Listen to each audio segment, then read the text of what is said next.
जय जय श्री राम। हर हर महादेव। आज हम चर्चा करेंगे कि वानरों की सेना कैसे बनी थी। क्या वो साधारण बंदर थे? वाल्मीकि जी ने रामायण में लिखा है कि ब्रह्मा जी की प्रेरणा से देवताओं आदि के द्वारा विभिन्न वीरों की उत्पत्ति हुई। आइए देखते हैं वाल्मीकि रामायण में इस विषय में क्या लिखा है। हर हर महादेव।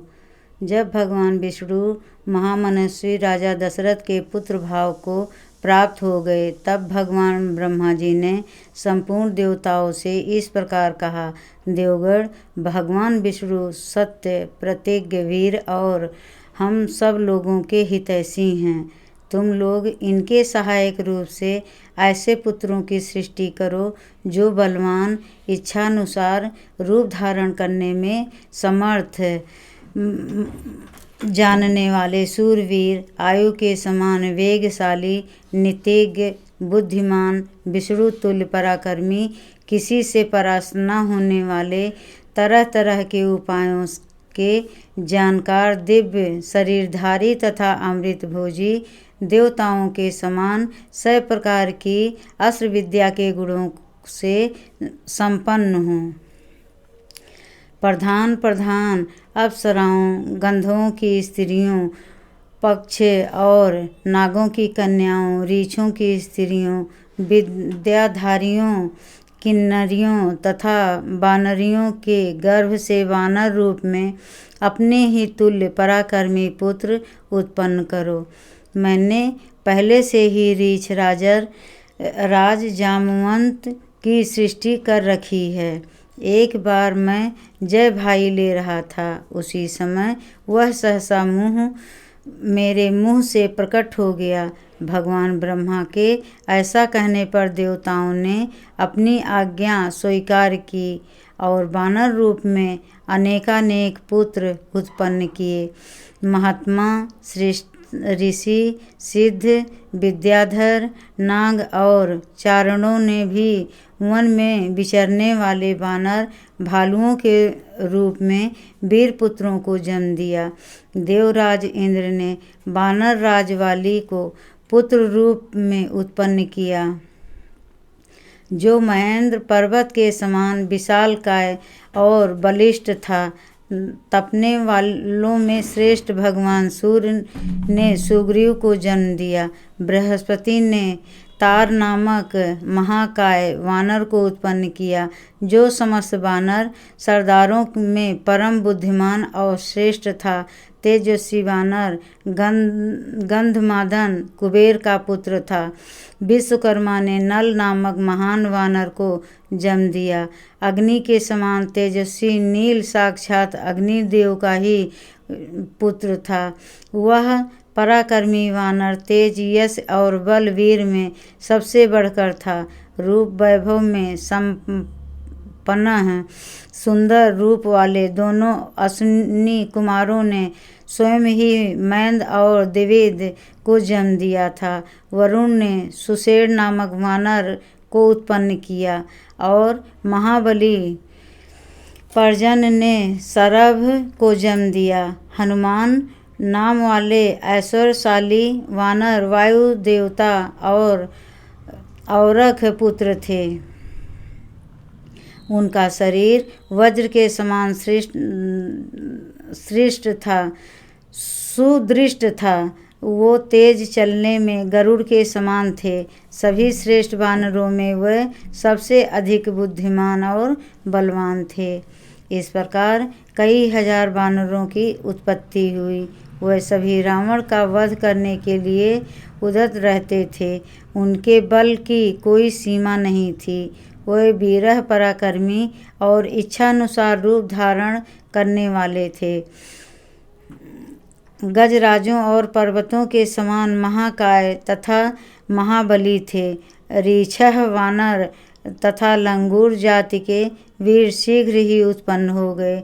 जिस देवता का जैसा रूप, वेश और पराक्रम था, उससे उसी के समान पृथक पृथक पुत्र उत्पन्न हुआ। लंगूरों में जो देवता उत्पन्न हुए वह देवावस्था की अपेक्षा भी कुछ अधिक पराक्रमी थे। वानर इस जाति की माताओं से तथा कुछ किन्नरियों से उत्पन्न हुए। देवता, महर्षि, गंधर्व, गरुड़, यशस्वी, यक्ष, नाग, किमपुरुष, सिद्ध, विद्याधर तथा सर्प जाति के बहुसंख्य व्यक्तियों ने अत्यंत हर्ष में भरकर सहस्त्रों पुत्र उत्पन्न किए।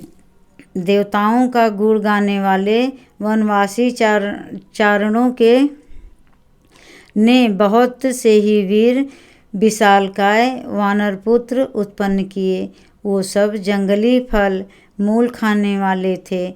देवताओं का गुण गाने वाले वनवासी चरणों ने बहुत से ही वीर विशालकाय वानर पुत्र उत्पन्न किए।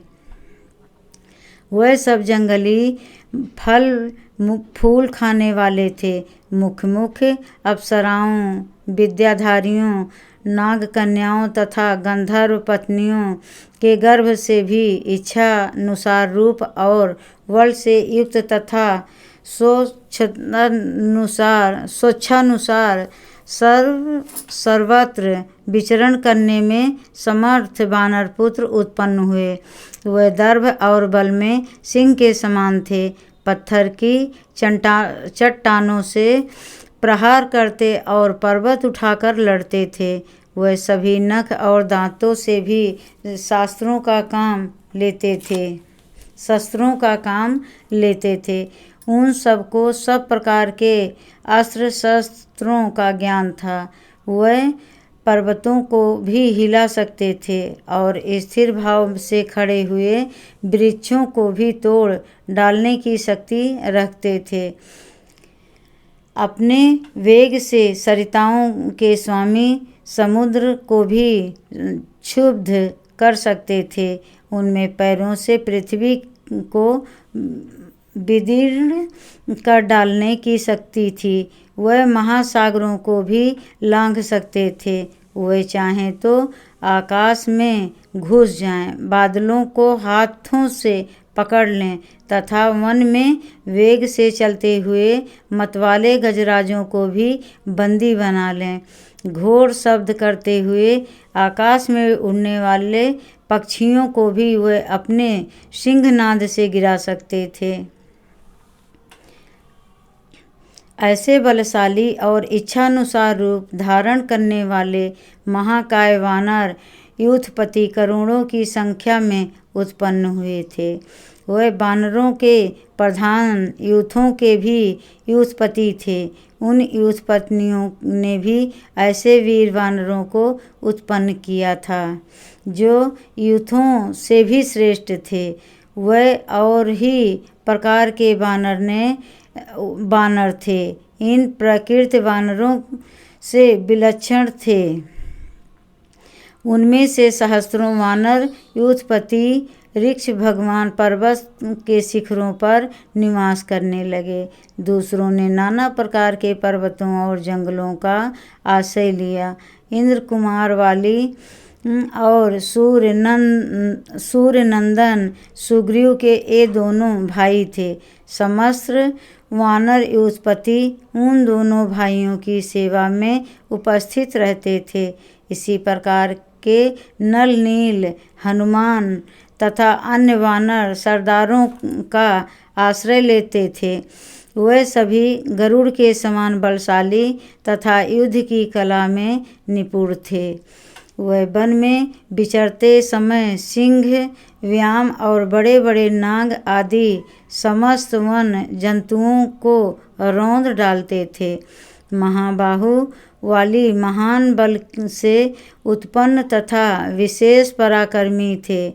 उन्होंने अपने बाहुबलों बलते रीछों, लंगूरों तथा अन्य वानरों की रक्षा की थी। उन सब के शरीर और पार्थिव सूचक लक्षण नाना प्रकार के थे। वह शूरवीर वानर पर्वत, वन और समुद्रों सहित समस्त भूमंडल में फैल गए। वह वानर उत्पत्ति मेघ समूह तथा पर्वत शिखर के समान विशालकाय थे। उनका बल महान था, उनके शरीर और रूप भयंकर थे। भगवान श्री राम की सहायता के लिए प्रकट हुए उन वानर वीरों से यह सारी पृथ्वी भर गई थी। जय जय श्री राम।